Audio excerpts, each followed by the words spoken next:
So good afternoon, Mr. Ichiro. Thank you very much for joining me in this interview. And in line with the project towards an ASEAN lifelong learning agenda, I have just two questions to ask from, as you are the representative from UNESCO Bangkok office. The first question is, how important is lifelong learning in CMO countries? I think it's not only for senior countries. I think it's very important for every one of us over the world. For me, lifelong learning is like updation. Let's say updating. Suppose that we are not computer, we are not hardware, but suppose that if we have Windows 95, it's a machine which was very popular just 2 decades right ago. But if we bring this kind of device right now, it's not functioning at all actually.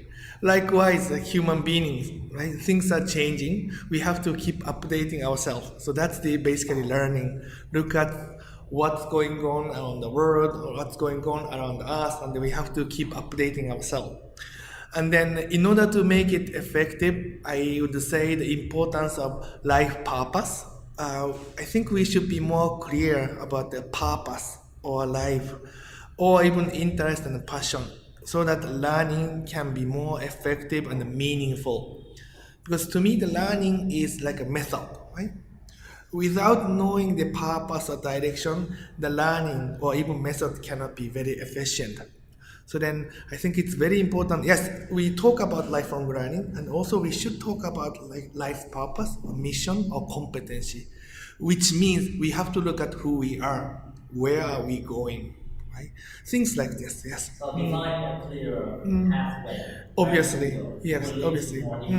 Yes, obviously. That's right. And then the second question will be the project the CMO is doing toward ASEAN lifelong learning agenda.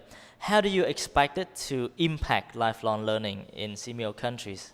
Obviously, there are many countries, let's say 10 countries right now in the ASEAN country, right? And then we have East Timor, 11. And then things are happening, like a mushrooming. Not big scale, but by NGO, by government, but then we don't, exchange much. Right? And then we don't have to just look at only 11 countries. We look at even plus three, even we look at, US, European countries. There are many things happening in terms of, lifelong learning because everybody knows this is really important. Right?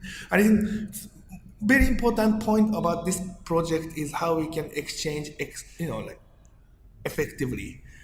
Good cases, policies, implementation, and rather than just talking about the definition or concept policy forever, I think it's we have to focus on how we can deliver and effectively. The point is how we can facilitate the people to learn more and more or continuously according to their purpose, passion, or curiosity. So that's the very important part, and then I expect a lot about this project basically because we try to get them connected, right? More information and then collaborate, unite ourselves, and then try to get good result out of it.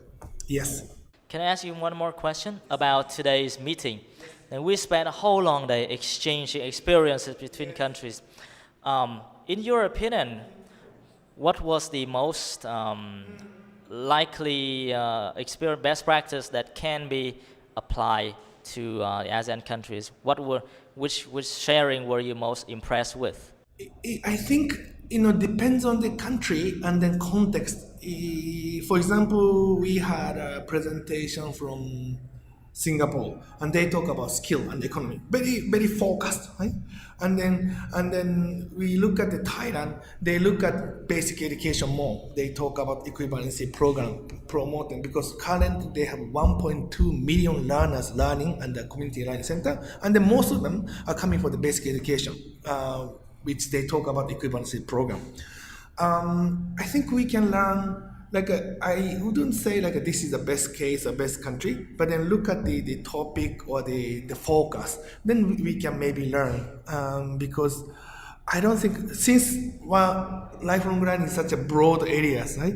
And it's so difficult to do everything. So then each country, they have to look at which area is their priority. For example, maybe the case of Laos, they want to promote maybe literacy, basic education. In the case of maybe Malaysia or Singapore, Indonesia, maybe they look at more skill-based or something else. But case like my country, I'm a Japanese, we talk about senior ages. So then automatically when we talk about lifelong learning, we somehow thinking about like older people, how we can keep themselves like healthy and then active without becoming a sickness, without becoming mental sickness, things like this. So it depends on the cases and the context, and then we can look at good cases in those countries.